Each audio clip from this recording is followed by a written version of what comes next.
11/9/2023, and this happens to be the anniversary, 29th anniversary of the Pagan Leadership Conferences of Chicago that I was involved with and hosted. Yes, that long ago. And as we face the 30th anniversary of the Parliament, is to remember this was one of the first events that I was personally responsible for to do so. And people, it's a historical in that we brought 55 leaders of Chicago together for a single day. And in that process of bringing them together for Chicago for that day on January 9th, 1994, it was a moment when everybody got to talk with each other and be with each other in a way that had not been done in a while. And it Hmm. would begin a series of events that would transform Chicago for at least a period of time. We're open to do so. If you would like, you can always take a look at it. We've been putting up Facebook. We've been putting up pages on the Pagan World site, and it's been good. So hi, Don. So so Hello. I'm a resident of Chicago and have been forever. Um, and my family's been here and everything else. But you came to Chicago. Can you talk about your experiences with Chicago? I grew up in north central Illinois. Chicago was always kind of looming over my perception of the world, and I wanted to be there. And I found it really was pretty much, if not everything I expected, I found I enjoyed Chicago very much for many years. Hmm. And you came out and you began your psychic career here. Well, Um, yeah, you had one downstate, but this was like a different one, big city stuff. yeah. You always talked about being surprised at how Chicago is very different than other communities. I'm sure that I did. Hmm. In what respect are we referencing? Well, you were talking about you were very involved with the Pagan Press, Oh, yes, yes. and you were involved with national paganism, but you hadn't really heard much about Chicago community. Yeah, I always wondered why the Wheel of Hecate had no readers in Chicago, for example, and why, of all the people I knew and connected with, um, there was no one out of the Chicago community I was connected with in the decade before I actually came to Chicago. And I was dealing with people all over the place. I was a little Mhm. surprised by that. And what I found is that Chicago was very self referential. Um, it was a very self contained community in its way. Now, There were some exceptions, but they were mhm. not the majority. And I just posted a piece about photographs we've been putting up of Chicago, Yeah. and you've been putting up photographs of the Pagan Leadership Conference, Hmm. Pagan Expo. So let's go ahead and talk about it. So in 1993, the Pagan Leadership Conferences where it came out of what was the first actions out of the Parliament to kind of organize a presence for Chicago to develop itself along lines of interfaith. It Yes. really wasn't about organizing Chicago pagans, but organizing them towards interfaith operations. Yes. And that year we would host two more in March and then I think August or Yeah. September In '94. Yeah. in 94. And that would be the whole of the ones we would host directly. Yeah. And then it became an organization, and that's a Hmm. whole other story. But as an event, it was great. Right. And if you go to the link that's provided in the chat room, you can see a lot of photos from that first Pagan Leadership Conference.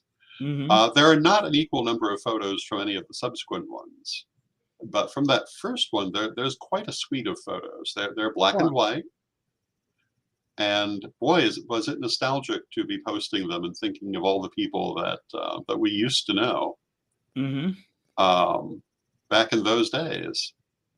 And so many of them are in spirit now. Um, I mean, Donna Well, Cole Schultz and Victoria Carlson and Ted mhm. Chapman and Rex Hollingsworth. Lots of people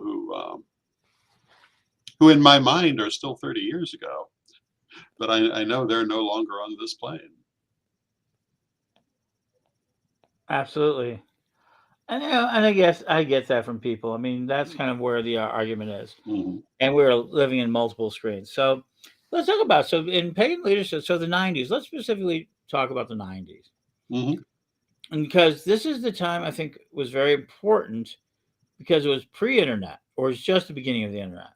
Yeah, just the Pagan very leadership, beginning. Tamara Sudaligan, as she was referred to at the time, Craig Schaefer, Eric Roberts. There were a lot of people who were involved who were also involved in the early computer systems. Yes. And And one of the things I noticed in putting up the photographs is that mm, Tamara was described as being from America Online with a hyphen in the program, mhm. um, which kind of tells you how long ago it was. Yeah, and she was doing the pagan tea room Hmm. and chats online, and that was before basically the world, and that was the same year the worldwide Revs. Hmm. Don Warner. And that, yeah, they said this is when we still got information from books. Yeah, to a certain degree, but I would argue that the book revolution hadn't even really was just beginning. Hmm. At that first that first one, we were given nothing, but the second one we were given a whole bunch of books from Llewellyn and things like that. So we were still it was still a lot of group meetings, and in order to facilitate physical beginnings, um, we also did magazines, and Chicago became quite the magazine. There Oh, was yes. Avatar. There was our magazine, Pagan's Second Chicago Radio, followed by Roundtable. Hmm. That mutated into it. That we had also Avatar and Dawn magazine and a The Circle of Monthly the Honorable, Expectarian. especially the Monthly Expectarian, the big boy. Yeah. There's even a picture of Guy Sparrow we have, who's Yeah, there are who. several of him in the thing. He was leading one of the panels. Mm-hmm. It, And uh, we it were. and bookstores that are gone now. Light of the Moon, Arcanum Books. Um, I want to say there was another bookstore mentioned in the photos that is long gone. Yeah.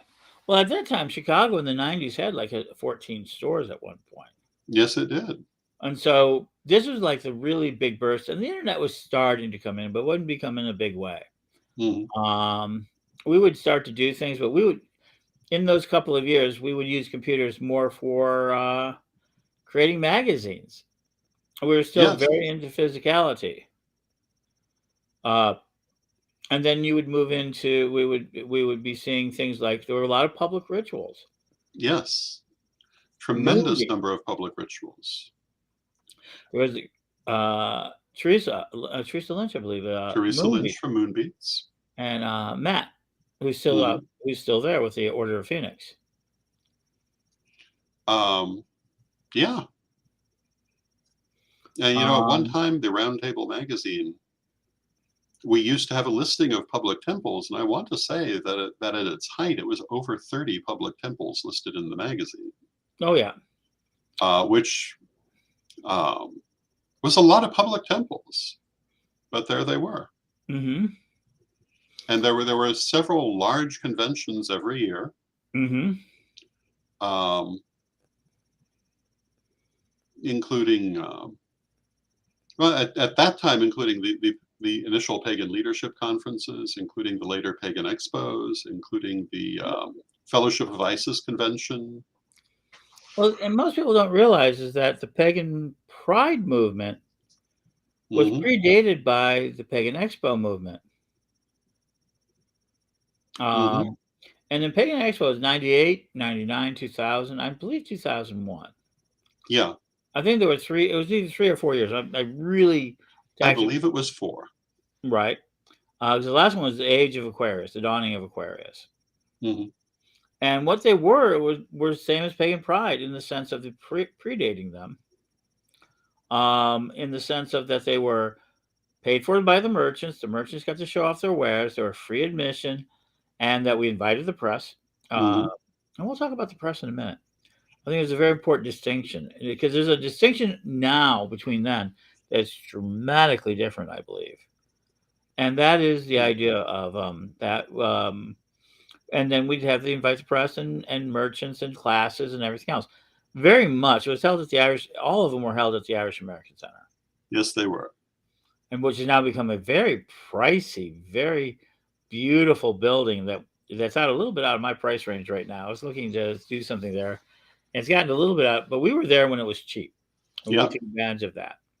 they Um, were still rehabilitating it, I believe, right, piece by piece. and then Crafty Crafters came out of that, and you saw Pagan Pride emerge out of that. Hmm. There was our Pagan Pride in DePaul University. There was one on the south side of Chicago, and that's one a lot of people refer to. The official movement always refers to the one on the far south side by Paulette Reynolds that she was hosting as one of the first ones. Um, so yeah, there's a lot of energy. Um, and the St. Louis Pagan Picnic started back then. You had that. You had a Yeah, lot of energy. a lot Um, of things were going on. so the 90s was like this popping. So we had this sort of physicality communication. And then for various reasons, they had Temple of the Lake, Lady of the Lakes Yeah.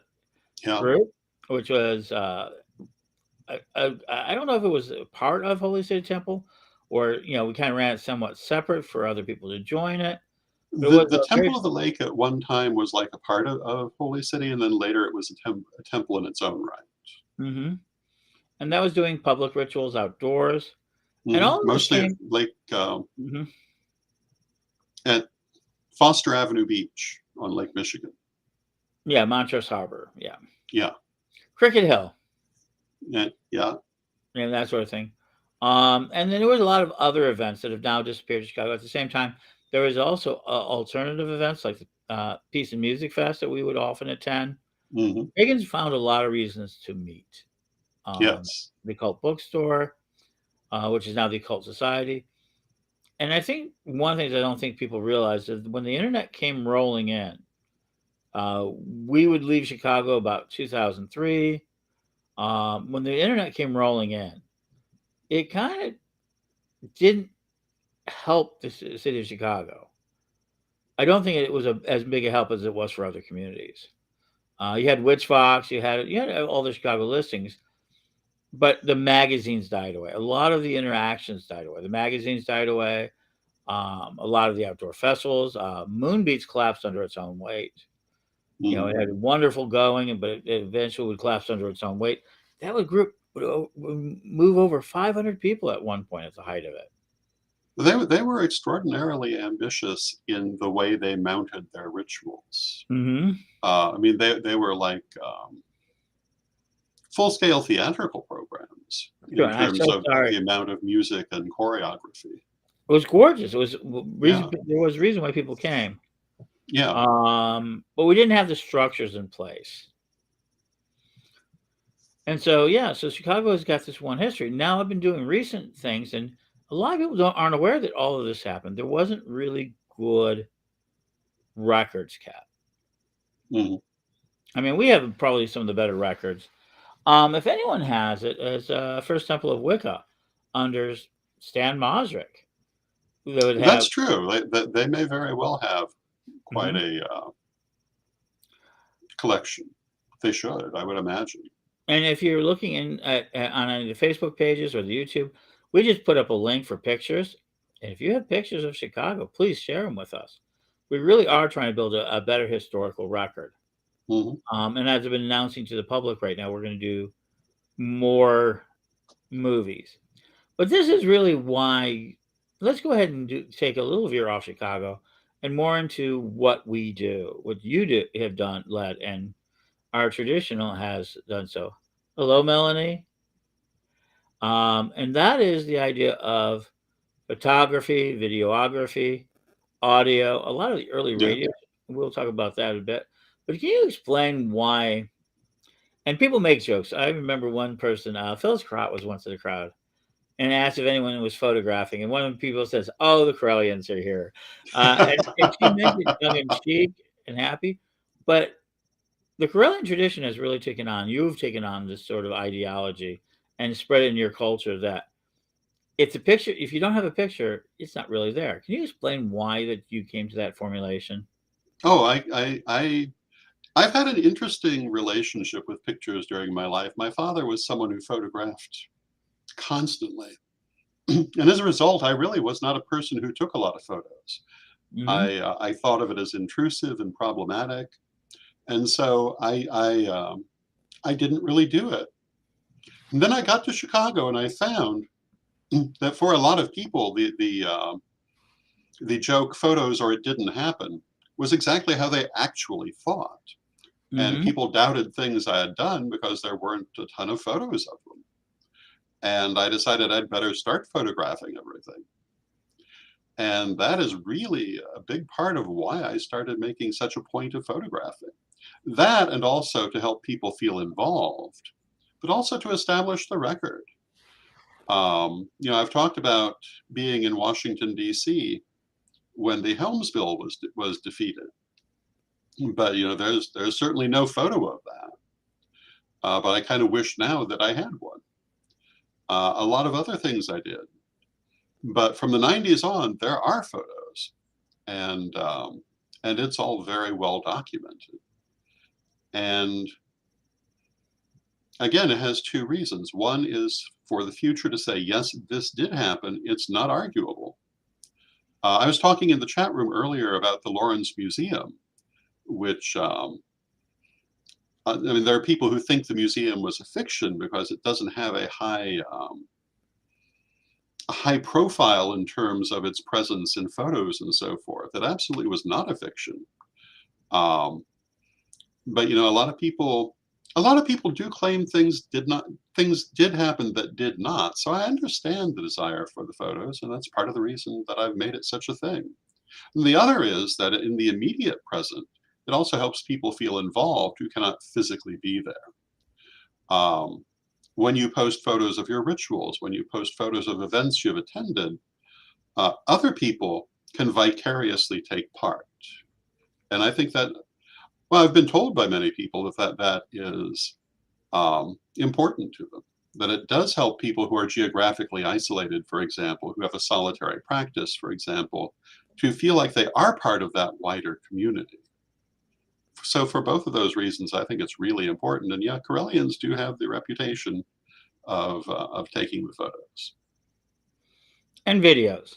and videos, whenever possible, video. And that has led to what's the idea of this sort of part of your ministry, our ministry, I should say, but part of Yeah. our ministry, not only is other people, is the idea of filming rituals, of filming classes, of Hmm.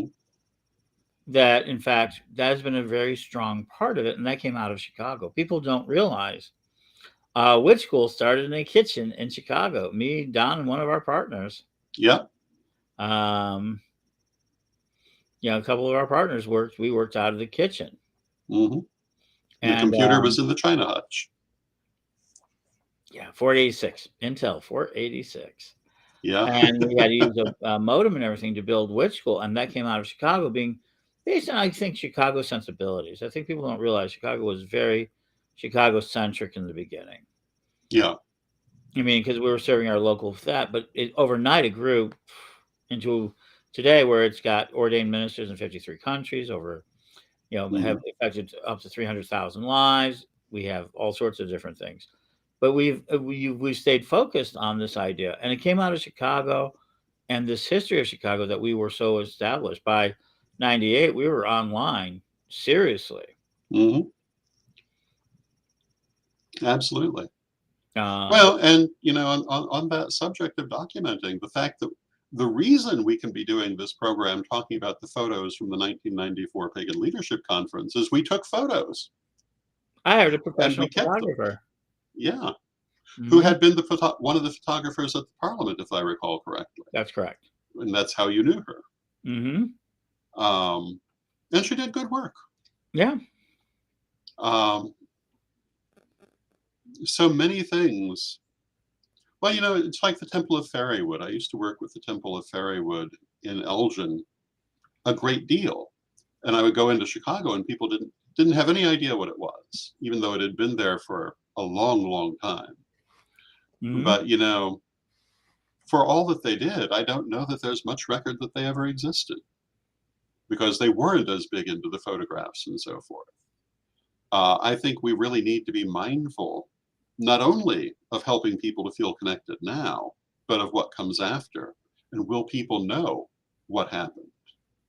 I remember Victoria Carlson, who was one of the leading high priestesses in Chicago in the 90s, telling me that there had been someone in the 80s who was constantly taking photos of all of the priesthood and their regalia and the different events and so forth, and then they were gone. They presumably died, or they moved, or something, and there were none of those photos left anywhere to be seen. Um, and that made an impression. I mean, it's a thing. And because we have them online, it's not quite so easy for them to disappear. But history is a fragile thing. And if you look at the history of our community, it's particularly fragile. And very often, one generation doesn't know even that there was a previous generation. They often think that they're the very first Well, bud on the Chicago. tree. So Chicago's suffering from that from right now. In a lot of the interviews and people I've talked to, they're like, "Oh, we began in 2000." So we, after some of these events happened and collapsed, there's a whole nother group of people who started in the mid 2000s that make up the bulk of the community right now. Mm-hmm. And a lot of those people have now left in you because we don't. So if you have a history of Chicago, if you have old photographs, old writings, old pictures, please go to our group and share them, as we are trying to compile this sort of beautiful visual history of Chicago. If you have videos, if you can't put your photographs because they're physical photographs, talk to us. Mm-hmm. We can make arrangements to have them properly scanned and returned to you, or you can donate them to us, whatever. Mm-hmm. And if you have family and friends that are doing it, don't let them fade. I mean, that which we have this statement, that which we remembered lives. Well, if they're not remembered, what's that? Photos. Oh yeah. Renee Bauta at the Fellowship of Isis conference. Are these ones you haven't put up yet? These are going up tonight, actually. Okay. I mean, not this whole stack, but a number of them. Mm-hmm. The Fellowship of Isis High Clergy from one of the conferences, Mm-hmm. and you'll see myself, Lady Amber Dawn, Olivia Robertson, Casey Conder, Laura Jane's daughter, and Carol Nolan, all on the high dais. And Carol Nolan was from South Africa. Yeah. I wish I could tell you exactly what year this was, but I'm thinking, I don't know. It was right around, it was around 1999 or 2000. No, it had to be 2002. 2002? It had to be 2002. Okay. Because we could very well have been. Because Carol came over the year after we went there.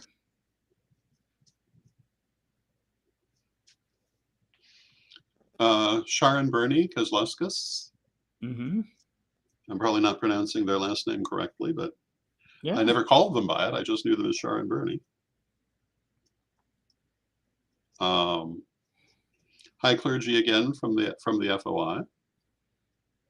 Wow. And you'll notice the shamrock above us, which is the Irish American Center. Yeah, that's how you can tell it was at the Irish American Center. And so many Witches Ball broom riding contest from the new Witches Balls.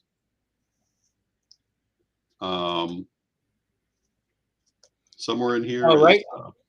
So this is one of those questions. Somebody said Loopy After Dark. This at the moment is live. Archpriestess Dina Buta. But the next time you see it, it'll be taped. That's one of the big values of this historical record. We have this wonderful ability to be able to promote and to do this now. Yeah. Victoria Carlson. Mm-hmm. Somewhere in here. Mm-hmm. Oh, there are all kinds of things in here. And there are other archivists in Chicago. I know of at least one person who has probably fantastic records if they ever wanted to share them. Mm-hmm. And there are a number of records that are available. So if you're watching this from anywhere in the world, we're talking about Chicago because that's our experience. Hmm. But I bet you it's true of every one of your cities. And somebody should try to, if you really want to do something like amazing, you should try to build your history and accumulate it so it doesn't disappear. And if you do, you can post them on Pagan Worlds according to the city that you're involved with, and that we are going to be excited about doing.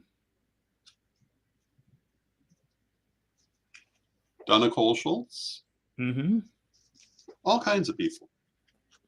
And these were important part of the history of the now, and they actually formed a lot of the culture that around there. Hmm.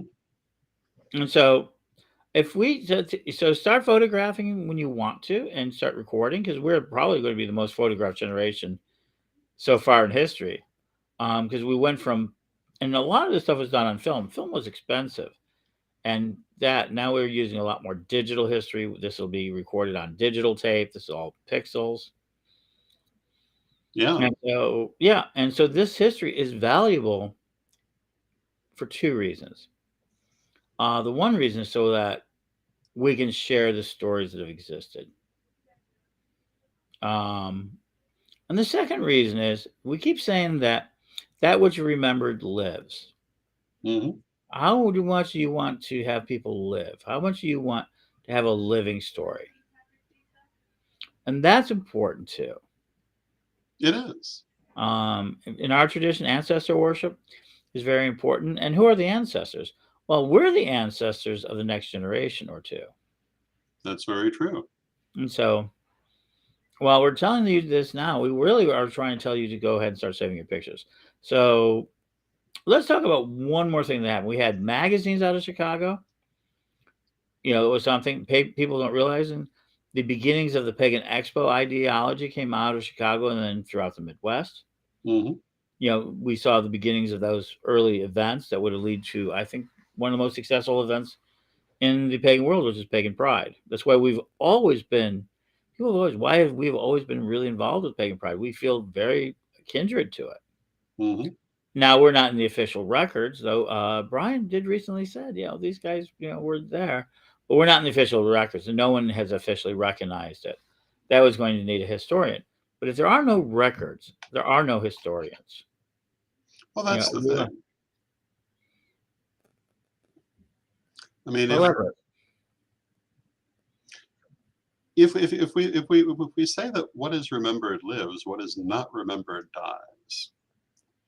And I mentioned earlier, I was talking about the Lawrence Museum in my chat room earlier tonight. And one of the things that the museum had were the relics of the Voodoo Queen of Kokomo. And as far as I know, at this point, there's no more record of this person because the museum is gone now. Those relics were broken up. And I don't know where you would go to find out that there was such a person as the Voodoo Queen of Kokomo, Indiana. Um, there may be places, but I don't know where it would be. A lot of people who were not the star celebrities of the metaphysical world um, don't have a lot preserving their memories, if anything. But that doesn't mean they weren't there. And because we don't preserve that memory so often, we have a very skewed view of that era. We only see the ones who were publishing things, the ones who do show up in surviving photos. And sometimes it's so and so and unidentified. But those unidentified people were also people, and they were also doing things, but we don't know now who they were. now we always talk about podcasting, and we were big into podcasting. But Llewellyn was one of the people right up, is that we were some of the biggest pioneers. Um, Let me be very clear. Selena Fox was one of the first ones to have a cable show in the 70s. Hmm. And there were a few other people who had cable shows. And a lot of people were doing being on the radio. But Chicago had Psychic Chicago Radio, the first wholly owned and operated radio show. We bought time. Yes, indeed. Um, Don't have a clue, Loopy After Dark. I don't even know what you're talking about. You know my area; it's both great and shitty at times. I do not know. So apologize, but I'm not sure what you're talking about. I'm more than happy to, but it doesn't fill me with anything. But we did Pagans Tonight Radio. Um, our Psychic Chicago Radio for years. It was for years we did that, and we've lost a lot of tapes. We have a few of the tapes. We Mhm. lost a lot of them because Yeah. we're on tape, and I'm always did that. Telepathic radio came later, in '99. Then IRC radio, yes, people who internet relay chat, and they started doing that. And then would be years. Would be after that we would get back into it. We'd do video first, but Chicago was like this origin of where people started doing terrestrial radio, and Mhm. then Chicago became the first really heavy podcasting city.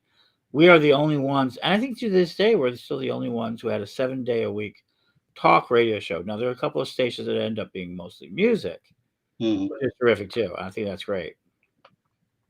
There's International Pagan Radio, which does a lot of music. There's others that came out in the wake. Um, so that's terrific. Mhm. And but Chicago is also the origin of being the active player in this, and to this day we have archives of it. So Chicago has this history of being nationally influential, Mhm. important. Patricia Moynihan, I believe Selena Fox came out of this area. A lot of people come Mhm. out of this area, and then they depart for national or other things. So it is very interesting. So there's a lot more to our surface of our city and Chicago and the radio. But there was one other thing about the '90s, and I think if people go look, they will eventually look. I got very good at it. Is that the press? Who Yes. cares if you're in the Sun Times anymore? Who cares Mhm. about the Chicago Tribune? Who cares if you're in the mainstream press? Occasionally, you might see us on CNN radio or CNN, but the current pagan community it doesn't really care too much about being in the press. But back then, that was an obsession. Yes. And the position of the press was very different then. Mm-hmm. It was a very big thing. It was huge. Mhm. We got more. I'm one of the very few people. I will be very proud of it that I've been interviewed on all 6 continents across Mhm. every almost, and maybe not now, but almost every form. And I think literally every form of medium that started from '91. Mhm. I've been in podcast, radio, television. I've done all of it for interviews, and we pursued it. We used to send out press releases Yes, indeed. because that was important, and you paid for that. We sent over 50 press releases, and to this day, during that period of time, one of my most successful press releases is still quoted today, and I often use it talking about how we influence culture. Have you ever heard the term that we're the fastest growing religion in America? It's not true. I don't care what anyone says. It's literally not true. But when I wrote the press release to get attention about it, pagans and Christians agree, we're going to become the third Mhm. largest religion, and we are growing fantastically well. It was built out of cotton candy facts to prove a point, and that as a percentage, we were growing fast. But at the time, Muslims were growing faster than we were in America, and so were the evangelical Christians. And to this day, Mhm. the fastest growing religion in America is evangelical Christianity. Now, it's doing it by devouring other Christian groups for the biggest part. And the second one is spiritual, but not religious. But at the time, this article of us being the fastest growing religion got into the nomenclature, into the memes, and there you go. And it got Mhm. into it. To this day, we keep quoting it when it's absolutely not a true story. It's not true. I don't care what anyone says. Well, by percentage. It's not even by percentage anymore, I would betcha. Mhm. We're growing, and we're growing fantastically fast. We're going to double in size in the next year. I fully suspect it just because we're starting to get that. Mhm. But it was believed and quoted because everybody wanted it. And Chicago showed that energy. Mhm. Um, So there you go. So if you are interested in Chicago history, please put up your photographs.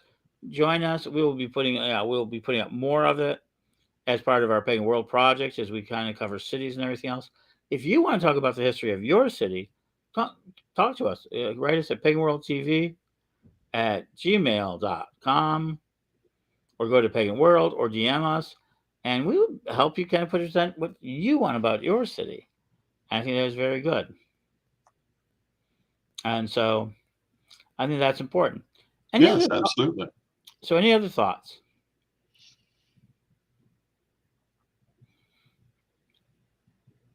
I mean, I think it was all pretty important stuff. And now that Oh, we're yeah. returning to the parliament this year, oh my God! In fact, in 6 months and 28 days, yeah, we're going to be there. Yeah, we're already there. Yeah, I was thinking about that.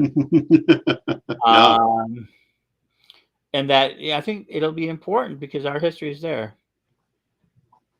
and so it is important there. And so history is important. Well, And history is important, and one of the things that I have noticed over the years, which I think is one of the important reasons for having these good records, is that we've often seen people repeat the same mistake, partly because they don't realize it's already been done, and therefore have not learned the lessons of the experience. Um, it I mean, we've seen people walk into exactly the same situation that didn't work before without making any changes and thinking they're doing it for the first time. And so I think that's one of the reasons it's important to remember the legacy of all these different groups that were once there, of all these different events, so you can see what they did right and do that again, and see what was not so successful and avoid that. okay, so there's one last question. Ley lines, are there any running through Chicago? Actually, Chicago is an occult city. It's built very occult right from the earliest days. And yeah, the way the city was actually designed had ley lines and energy lines. And in fact, for the Caroline tradition and for my own practices, is that it is the heartbeat. We actually have the original crystals, the first crystals laid down of the great crystal web that is now all over the world. Yeah. Thousands and thousands of crystals laid out all over the city. I probably spent a small fortune on crystals, and people have given me crystals that we've laid out all over the city and have been laid out all over the world to do Hmm. so. So Chicago is at the center of a very powerful control grid, and it predates. So crystal grid since 8888. Hmm. It's been building, and we're going to celebrate that. And on top of that, a grid of Masons, Masonics, and other types of groups. The I Am Temple. People don't know. Did you know Chicago had the first Ouija board factory? And the gentleman who ran the factory one fell off a roof here in Chicago and died because of it. And then the Ouija board factory burned to the ground and was eventually transferred to Salem, Massachusetts, from Parker Brothers. Yes. But Chicago is where the original Ouija boards were made. A lot of spiritualism. Um, yeah, and so there we are. And as for how do we think of the next generation of incoming pagans, I love them. I adore them. I will talk about it. I will talk about them all day long. I think they're the greatest generation yet to emerge. I think they're doing a fantastic job. And I'm not talking about the millennials. I think the millennials were great, and they are great. And I think they're changing things in a major way. I think the Generation Z, which is now reaching physical maturity, um, are great. I think Hmm. they've got a lot to offer. I think they're going to be very different. We're doing this tonight because Generation Z is much more smart TV oriented, and they Yes. have a different set, and they love memes, and they learn differently, and they live in a world where there are so many books. There's a new book coming out every day, so we have given them a rich history and a rich books, and this is why history is important because they're going to develop their own community, and they're going to do it from if we're fortunate and we've done our job right, from a higher level of structure, a higher level of resources, a higher level of rights to protect, so they can fight even bigger fights and they can do better things, and that they are not going to be as alone on there. And so they're doing great, and I think that they are doing it their way, just like the millennials did it their way. And I was very fortunate to be involved with them, and I'm very lucky to have been able to teach them how the Xers. Oh my gosh, the Xers did it their own way. A lot of the '90s stuff was led by Xers, and the baby boomers did it their way. And each generation has been distinctly different.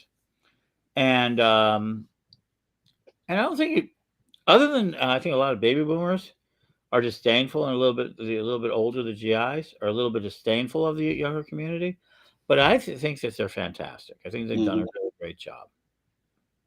And they're writing, they're talking. I mean, they're creating publishing houses. They're taking their destiny in their own hands and not allowing it to be handled by outside. The one thing about the '90s, we had to go to big corporations to get our books published, to get our news out, to talk to the people. We had to go to Xerox and make copies, to make small magazines. We had to use all of these other types of resources. These new generations have great resources, and I want to give them more. Such we're talking about today about making sure that they know, at least have an opportunity to look at Chicago history, and not just the way that I want to tell it. I want them to be able to do it out there. Hmm.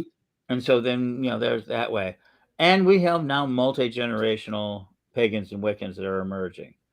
Not the old hereditaries, which we claimed out of, Gardner and all of that, but the new hereditaries who they can literally say, my grandfather was so and so, my father was so and so, my mother was so and so, my grandmother was so and so. Yeah. And they've been raised in the faith, something that you had and I did not. Hmm. That's true. So, And it will make a huge difference. all right. So go ahead, folks. Yeah, Lori Cabot is a great person to learn from. A lot of people did. Yes, indeed. During was mentioned she learned from there. There's where some of the Chicago pictures are. Come and join us. Come and discover us. Help us find out more of it. Um, there you go. I think there's a lot more we could say, but I think we've kind of made our original point. So Yeah. help us reconstruct the history of Chicago.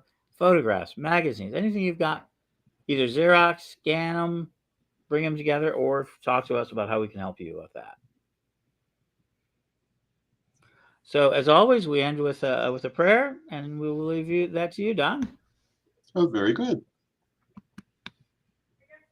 Divine Mother Goddess, Divine Father God, beloved ancestors, help us as we go forward to remember that which has come before us and to carry forward that which is good from it into the future and to heal that which was bad. Allow us to build our world to reflect the values we hold and the hopes that we hold dear.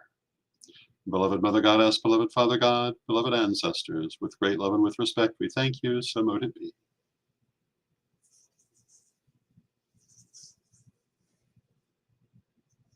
Tomorrow, and if you want to join us on here, let us know. We will talk to you. The Daily Spell and all the shows on Pagan World TV. So with that, good night, folks. Blessed be.